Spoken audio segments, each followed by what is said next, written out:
Welcome back to episode 2 of The Human Condition. Great to be back. So today we're doing a deep dive, looking at the human condition, but through a really interesting lens. It's a short text called Blocks Between Us, set in, believe it or not, Minecraft. Yeah, it's kind of unexpected, right? Not a big philosophical text, just this little scene. Two characters, Steve and Moloch, in their, virtual village. Exactly. But it gives us this surprisingly clear window into connection, how we relate to each other. Mm-hmm. And our mission today really is to unpack how this seemingly light interaction actually reveals some fundamental things about relationship. Like the challenges, but also the joys of trying to show you care, navigating differences, all that stuff. Okay, so let's unpack this. We've got these two characters. Steve. Mm-hmm.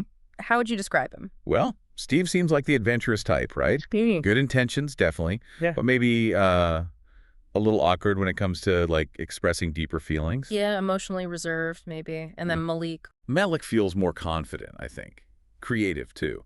And definitely has this playful, teasing side. Right. And straight away, we get this situation that I think is just so relatable. Steve tries to help out. With the gazebo roof, yeah. And it just goes wrong, collapsed scaffolding. He messes with Malik's redstone timer. Thinking it's a chicken trap, which in Minecraft terms is like mistaking a complex circuit for something really simple. It's that classic human thing, isn't it? You mean well, but it kind of blows up in your face a bit, creates a little chaos.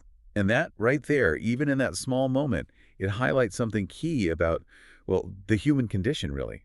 We constantly need understanding. And forgiveness. Exactly. Forgiveness in relationships, because our best efforts don't always, land the way we intended. And then we see Steve trying to show he cares, and it's just wonderfully awkward. Oh, the fountain. The heart-shaped fountain that ends up looking... a bit like Buzz. Which is funny, but it also points to something deeper, doesn't it? That vulnerability when you try to express affection and you just don't quite nail it. Precisely.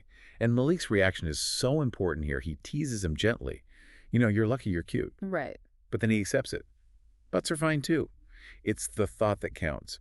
And that speaks volumes about grace. Yeah, understanding the intention behind the, let's say, flawed execution, that's crucial in intimacy. Definitely. It's about valuing the effort. So, moving beyond the butt fountain, Steve does something else. He gives Malik an amethyst crystal. And this feels different. It's more personal.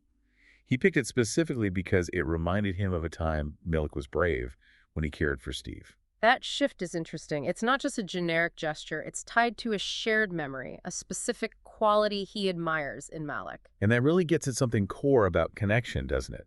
Finding meaning in those small, specific acknowledgments. It's not always about the grand romantic gesture. Sometimes it's the amethyst that says more. And then Steve just comes right out and says it, this line. I don't know how to do all that romance stuff, but I'm trying. For you. Wow. Yeah. That's incredibly vulnerable. It really is. It's so honest about feeling inadequate but still making the effort because the person matters. It's such a fundamental human drive, isn't it, to connect, even when it feels hard. Absolutely. And Malik's response just, you're doing fine, it's simple, but it's powerful. It's acceptance, encouragement. Yeah, it validates the effort, not just the outcome. It says, I see you trying, and that's what fosters closeness. That kind of affirmation is just vital. Now, something that's just part of their story woven into this is that Steve and Malik are a gay couple. And it's worth noting how their specific experience, the awkwardness, the vulnerability, the need for understanding it, mirrors these universal challenges and joys of any loving relationship. Right. Their dynamic is a specific example, but the themes are broadly human. It's about connection, affection, navigating imperfection together. It helps normalize their relationship as just another facet of the human experience of love and connection. Exactly.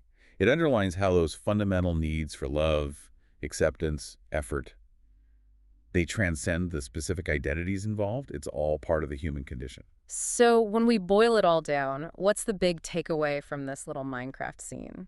I think it shows us that relationships, real connection, it's often messy. Expressing feelings can be awkward. Misunderstandings happen. But ultimately, It seems to come down to intention, valuing the effort, and offering that grace, that acceptance, even when things aren't perfect. That's what seems to build the bridges. that's a great way to put it. So maybe a final thought for you listening. Yeah, think about the blocks in your own relationships, those little frictions or misunderstandings. How could bringing more intention, maybe embracing the imperfections a bit more? And offering that acceptance, how could that help bridge those divides? It's a reminder, really, that even in simple everyday interactions, we're constantly working through these deep human needs for connection and understanding.